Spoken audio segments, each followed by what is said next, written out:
So you might buy a 2015 Toyota Corolla like this one, and then it comes with cracked side view mirror glass on either side, or you bought it that way. Don't fret, because you can replace that.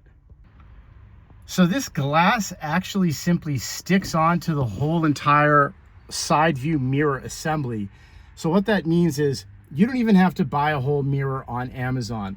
I'll put an affiliate link in this video to buy just the glass. And all you have to do is designate if it's for the driver's side, which is obviously this side, or for the passenger side. And then when you get that in the mail, you prepare it by peeling off the back of it.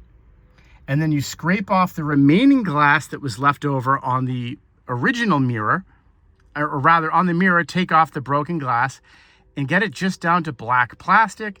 Take your new mirror and then stick that right on. If you have any questions, just put them in the comments and then I will answer as I can.